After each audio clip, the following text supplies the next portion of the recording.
नमस्कार and welcome to the video.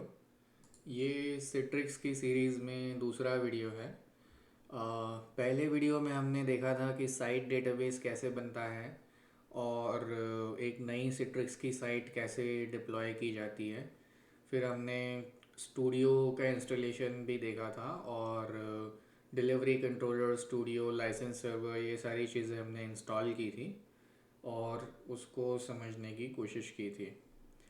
अभी आज के वीडियो में हम वीडीए इंस्टॉल करेंगे।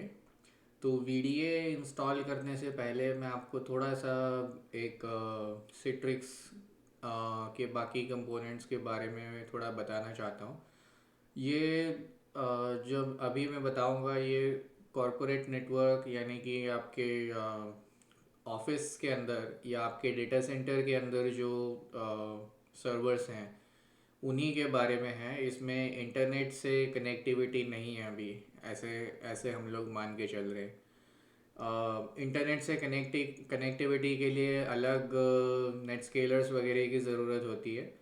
तो वो अभी पिक्चर में नहीं है यहाँ पे। सिर्फ जो इंटरनल नेटवर्क पे जो सर्वर्स हैं उन्हीं की हम बात कर रहे हैं। तो हम जो इंस्टॉल करने वाले हैं उसका नाम है वीडीए, वर्चुअल डिलीवरी एजेंट उसका फुल फॉर्म होता है। और वीडीए वीडीए एक्चुअली जो जो सॉफ्टवेयर हम इंस्टॉल करेंगे उसको वर्चुअल डिलीवरी एजेंट बोलते हैं। साथ ही साथ जिस सर्वर पे हम इंस्टॉल करेंगे उसको भी सिट्रिक्स की टेक्नोलॉजी में वीडीए बोलते हैं, वर्चुअल डिलीवरी एजेंट। तो वो जो सर्वर होगा, जैसे ये सर्वर है, ये एक विंडोज़ सर्वर है, विंडोज़ सर्वर 2019 है ये मेरे एनवायरनमेंट में। तो इस विंडोज़ सर्वर के ऊपर मैंने वीडीए का सॉफ्टवेयर इंस्टॉल किया। तो फिर इस सर्वर के पास ये एबिलिटी आ जाती है कि कोई भी एप्लीकेशन जो इसके ऊपर इंस्टॉल करूँगा मैं वीडीए इंस्टॉल करने के बाद, वो एप्लीकेशन ये यूज़र एक्सेस कर पाएगा। तो फॉर एग्ज़ाम्पल मैंने यहाँ पे रेमेडी इंस्टॉल किया है या पीपल सॉफ्ट या कोई भी एसएपी टाइप की एप्लीकेशन इंस्टॉल की है, तो वो जो है वो ये यूज़र एक्सेस कर पाएगा।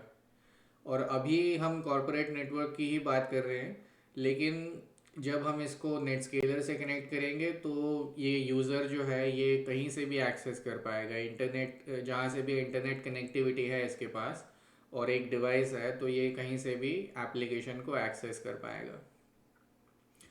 तो एक बार हम देख लेते हैं कि ये होता कैसे है, कॉरपोरेट नेटवर्क पे कैसे काम करता है।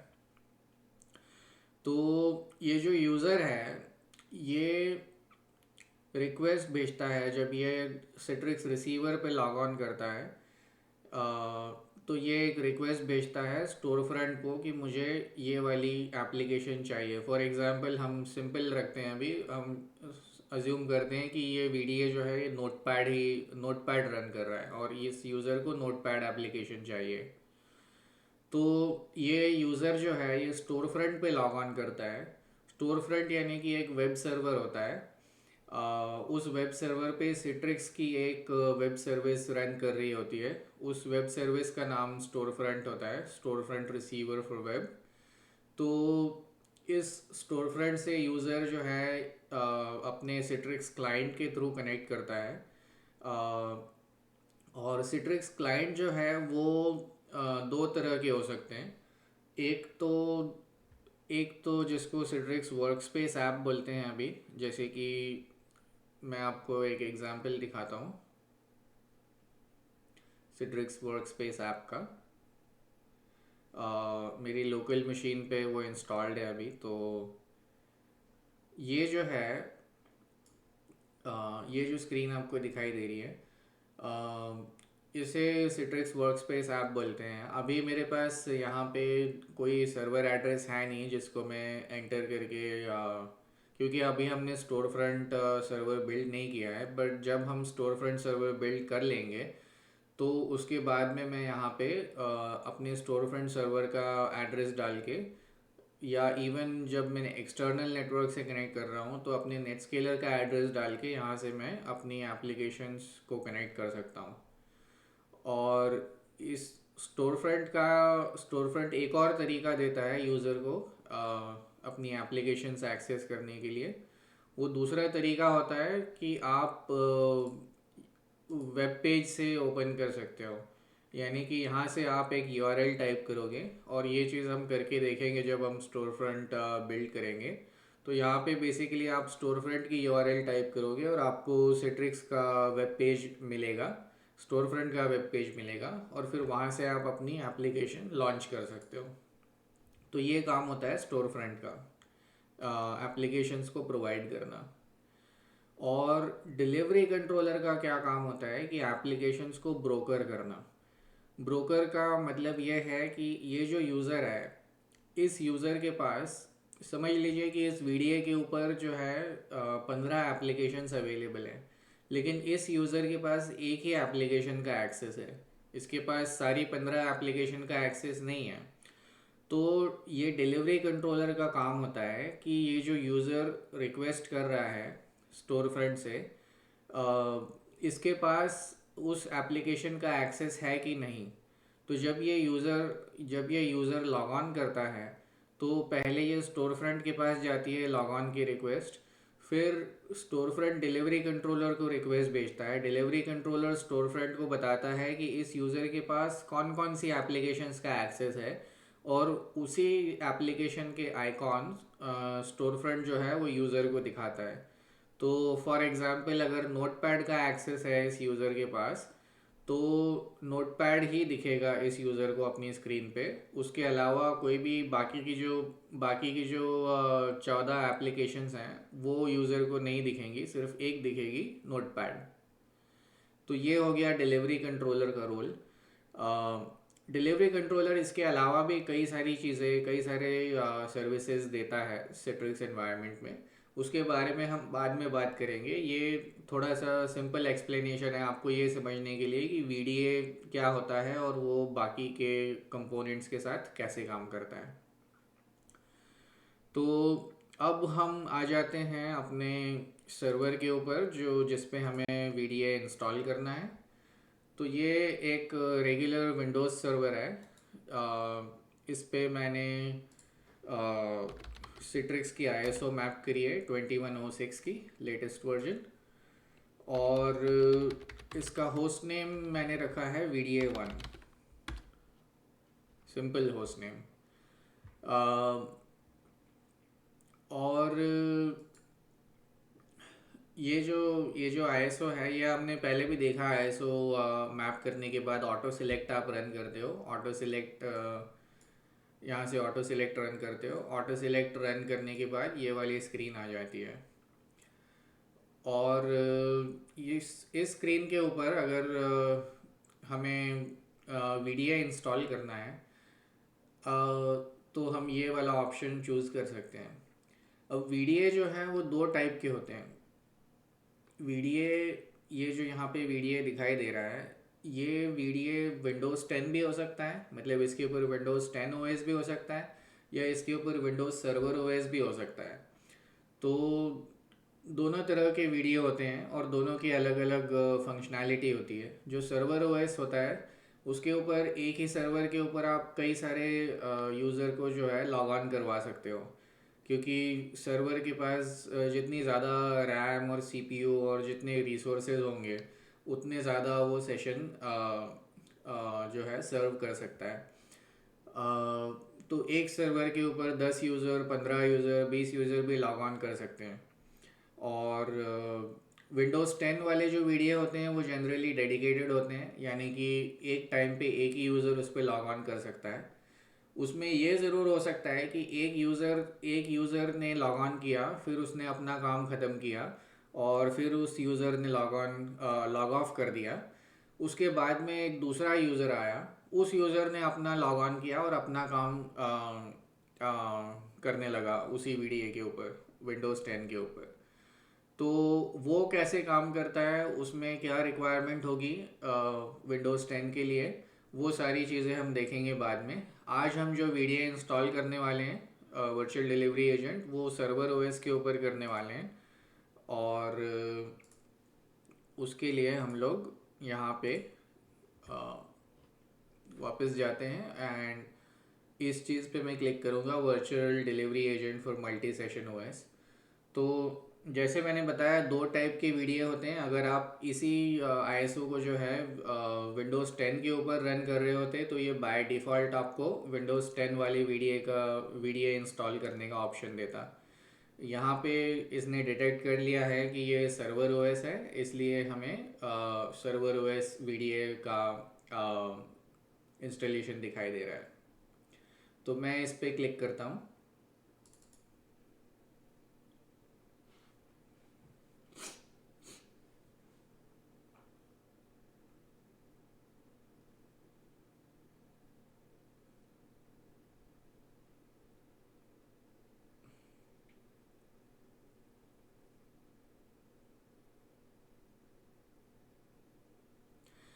तो हमें यहाँ पे सबसे पहले जो ऑप्शन दिखाई देता है वीडियो इंस्टॉलेशन के अंदर, वो है कि आपने मास्टर इमेज बनानी है या आपने इस सर्वर को directly as a video use करना है।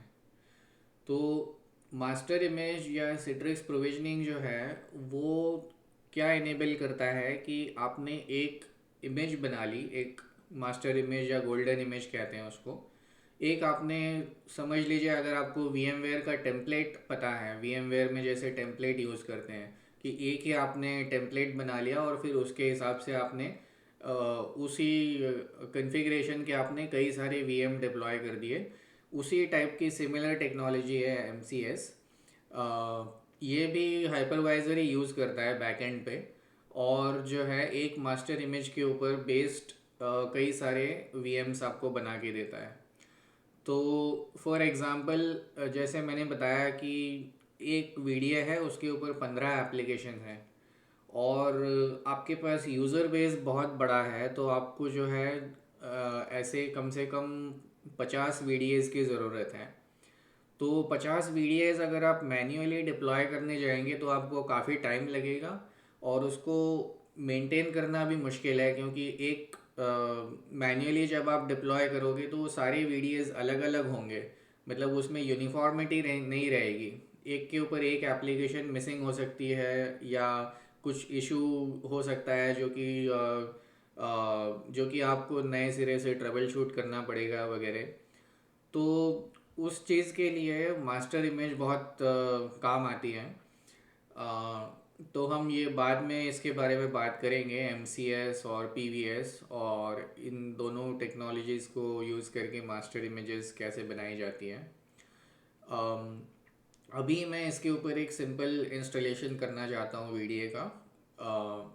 और ये एक और पॉइंट है जो कि अक्सर छूट जाता है सिट्रिक्स के बारे में बात करते हुए, कि अगर आपका एनवायरनमेंट छोटा है, अगर आपके पास समझ लीजिए 50 यूज़र हैं, और आपको 2 या 3 सर्वर की, या समझ लीजिए 5 सर्वर की ज़रूरत है जिसके ऊपर आपने वीडियो इंस्टॉल करना है।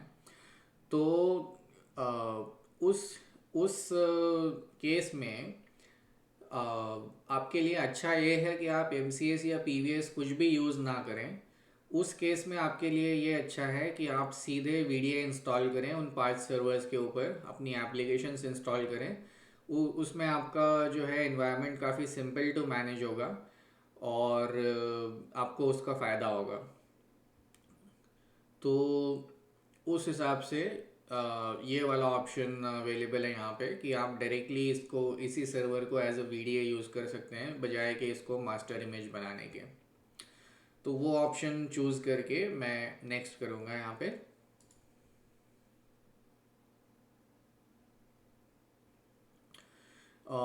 तो इसमें जो कोर कंपोनेंट है वो ऑब्वियसली वीडियो है, वर्चुअल डिलीवरी एजेंट, और इसके साथ में आप सिट्रिक्स वर्कस्पेस ऐप भी इंस्टॉल कर सकते हो। वर्कस्पेस ऐप यानी कि हमने अभी जो यहाँ पे देखी थी,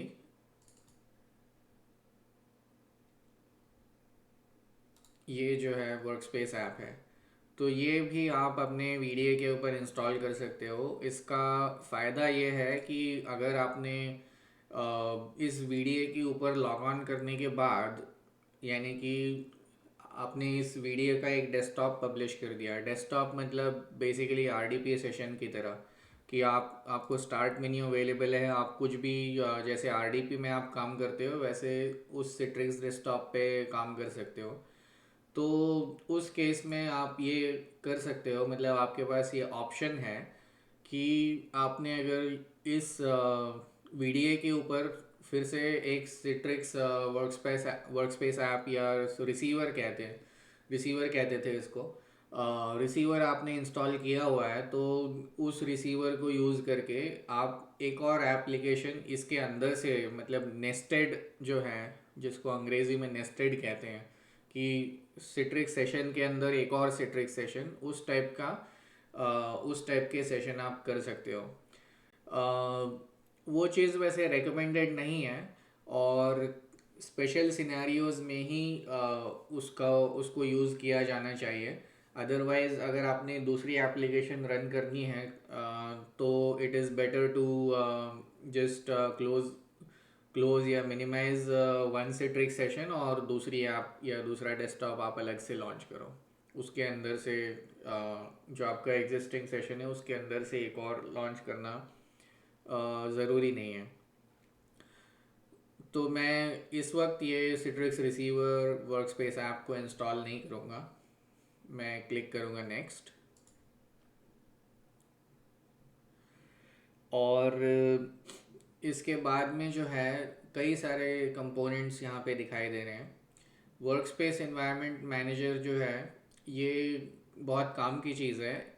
ये जैसा इसमें लिखा हुआ है, ये स्केलेबिलिटी और एप्लीकेशन रिस्पॉन्सिवनेस को के लिए बहुत अच्छी चीज़ है। ये उसको इम्प्रूव करता है। कैसे इम्प्रूव करता है वो हम आगे के वीडियोस में देखेंगे। और बेसिकली ये आपकी इमेज को ऑप्टिमाइज करने के काम आता है। तो जितनी आपकी इमेज ऑप्टिमाइज्ड होगी, जितना उस पर सर्विसेज वगैरह जो कि नहीं चाहिए वो नहीं रन कर रही होंगी, उतना आपके लिए अच्छा है। और ये जो कंपोनेंट जो यहाँ पे दिखाई दे रहा है, ये वर्कस्पेस, इसको WEM कहते हैं। तो ये WEM का एजेंट है, ये जो VDA के साथ में इंस्टॉल हो सकता है अगर आप यहाँ पे क्लिक करें तो। WEM का अलग से एक सर्वर भी होता है जिसके बारे में हम बाद में बात करेंगे। और ये जो पर्सनलाइजेशन है ये एपवी के लिए है। एपवी हम यूज़ नहीं कर रहे हैं तो हम इसको भी स्किप करेंगे अभी। सपोर्टेबिलिटी टूल यानी सिट्रिक्स के टूल्स हैं जो ट्रबल शूटिंग वगैरह के लिए काम आते हैं, तो उसकी हमें अभी ज़रूरत नहीं है, तो हम उसको अनचेक कर देंगे। और प्रोफाइल मैनेजमेंट जो है वो वो यूज़र की प्रोफाइल्स को मैनेज करने के लिए काम आता है ऑब्वियसली। ये सिट्रिक्स का native built in profile management है। और इसके बारे में हम बाद में बात करेंगे विस्तार से। अभी मैं इसको जो है इंस्टॉल कर देता हूँ। और ये प्रोफाइल मैनेजमेंट का WMI प्लगइन है, उसमें से सारी इंफॉर्मेशन वगैरह निकालने के लिए, सेशन लॉग ऑन वगैरह की, जिसको मैं अभी इंस्टॉल नहीं करूँगा। उसके बाद सिट्रिक्स फाइल्स फॉर विंडोज़ और सिट्रिक्स फाइल्स फॉर आउटलुक है। ये सिट्रिक्स फाइल्स यानी कि वन ड्राइव की तरह है। ये यूज़र का डेटा जो है उसके ऊपर सेव कर सकते हो आप, और वो डेटा फिर क्लाउड पे जाता है और फिर कहीं कहीं से भी इजीली एक्सेसिबल होता है। तो ये बेसिकली सिट्रिक्स फाइल्स का कॉन्सेप्ट है। तो सिट्रिक्स फाइल्स के क्लाइंट की भी हमें यहाँ पे अभी ज़रूरत नहीं है, तो हम जाएंगे नेक्स्ट।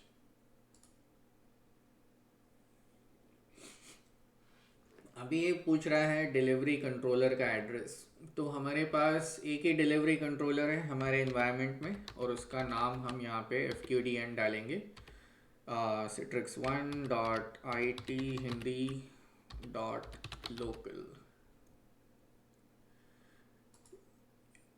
अभी यहाँ पे हमेशा टेस्ट कनेक्शन करना एक बेस्ट प्रैक्टिस है, अच्छी चीज़ है।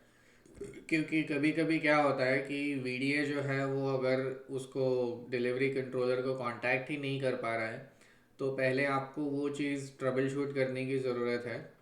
और जब ये यहाँ पे आपको ग्रीन चेक दिखाई देगा तब आप जो है इसको ऐड कर सकते हो। तो अभी हमारे इन्वायरमेंट में कोई इशू नहीं है, हमारे इन्वायरमेंट में डिलीवरी कंट्रोलर जो है उसको डिस्कवर कर लिया है वीडियो ने तुरंत। तो हम जाएंगे नेक्स्ट। इसके अलावा फिर ये फीचर्स के बारे में पूछ रहा है। विंडोज़ रिमोट असिस्टेंस यानी कि आपकी हेल्प डेस्क जो है वो यूज़र को हेल्प करने के लिए उनके सेशन को देख सकती है। मतलब जैसे यूज़र ने हेल्प डेस्क को कॉल किया और यूज़र ने बोला कि मुझे ये इशू आ रहा है, तो हेल्प डेस्क वाला जो भी बंदा या बंदी है उसने यूज़र के सेशन को कनेक्ट किया और फिर यूज़र एक डायलॉग बॉक्स पे ओके बोलता है। उसके बाद जो है यूज़र का जो सेशन है वो हेल्प डेस्क वाले पर्सन को दिखाई देता है ताकि वो आसानी से उसको ट्रबल शूट कर सके उसका यूज़र का जो भी इशू है। तो ये अभी हम इंस्टॉल नहीं करेंगे यहाँ पे विंडोज़ रिमोट असिस्टेंस। और उसके अलावा जो नेक्स्ट ऑप्शन है यहाँ पे वो है real time audio transport for audio, जो बेसिकली यूडीपी प्रोटोकॉल यूज़ करता है ऑडियो के लिए। इसका इसका रीज़न ये है यूडीपी यूज़ करने का कि यूडीपी जो है वो कनेक्शन लेस प्रोटोकॉल है। और ऑडियो ऑडियो एक ऐसा यूज़ केस है जिसमें आपको जो है बहुत ज़्यादा रिलायबिलिटी की ज़रूरत नहीं है। यानी कि आपके पैकेट्स अगर एक आधे थोड़े मिस भी हो जाते हैं तो भी चलता है, लेकिन वो फास्ट होना चाहिए, वो डेटा ट्रांसफ़र जो है वो फास्ट होना चाहिए। यानी कि फॉर एग्ज़ाम्पल अगर आप किसी से फ़ोन पे बात कर रहे हो और बीच में थोड़ा सा जो है 1 सेकंड के लिए कॉल में डिस्टरबेंस आ जाता है, पैकेट्स ड्रॉप हो जाते हैं बेसिकली वो नेटवर्क के ऊपर, तो भी बाकी की बात जो है वो आपकी हो गई। बाकी की बात से आप समझ सकते हो कि उस 1 सेकंड के डिस्टरबेंस में क्या क्या जिससे आप बात कर रहे हो उसने क्या बोला था वगैरह।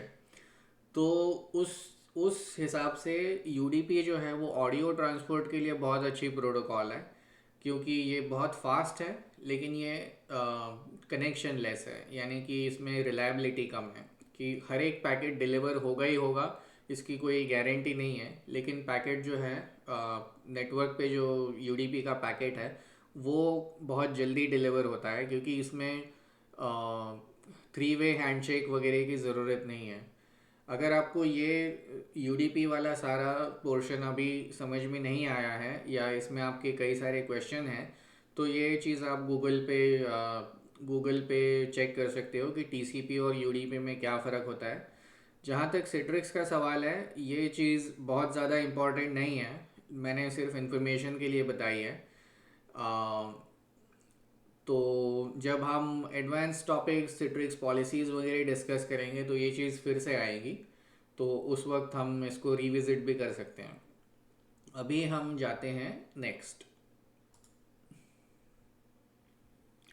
और जैसा हमने डिलीवरी कंट्रोलर के इंस्टॉलेशन में देखा था, वैसे यहाँ पे भी फायरवॉल, जो विंडोज़ की फायरवॉल होती है, उसके लिए ये पूछ रहा है कि हमें ये सारे पोर्ट्स ओपन करने हैं या नहीं। तो ऑब्वियसली हमें वीडियो के ऊपर ये सारे पोर्ट्स चाहिए। तो मैं इसको कहूँगा कि ऑटोमेटिकली ओपन कर दे and I will go next. और इसके बाद में ये एक समरी दिखा रहा है सारी इंफॉर्मेशन की जो हमने सिलेक्ट करी है। तो मैं कहूँगा इसको इंस्टॉल। और इसको इंस्टॉल करने में थोड़ा टाइम लगेगा, काफ़ी टाइम लगेगा, बीच में एक रीबूट भी होता है। ये सेशन होस्ट वाला जो रोल है माइक्रोसॉफ्ट का रोल आरडीपी का, इसको इंस्टॉल करने के बाद ये रीबूट भी मांगेगा सर्वर। तो इसका इंस्टॉलेशन वगैरह मैं होने देता हूँ, तब तक वीडियो को पॉज कर देता हूँ और उसके बाद में अपन पिकअप करेंगे।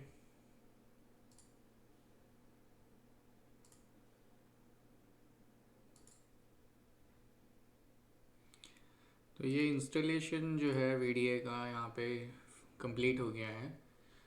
पिछली बार की तरह इस बार भी हम कलेक्ट डायग्नोस्टिक इन्फॉर्मेशन को चेक नहीं करेंगे यहाँ पे। हम इसको सिट्रिक्स क्लाउड पे नहीं भेजना चाहते अपना डेटा एनालिटिक्स वगैरह रन करने के लिए अभी। तो हम क्लिक करेंगे नेक्स्ट।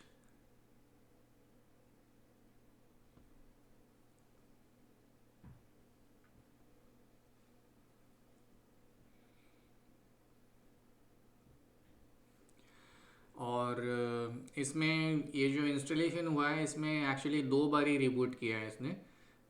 एक बार डॉट नेट फ्रेमवर्क इंस्टॉल करने के बाद और एक बार सेशन होस्ट वाला रोल इंस्टॉल करने के बाद। और उसके बाद ये सारे कंपोनेंट इसने इंस्टॉल किए हैं और अब जो है रीस्टार्ट करने के लिए कह रहा है हमें। तो हम रीस्टार्ट करेंगे।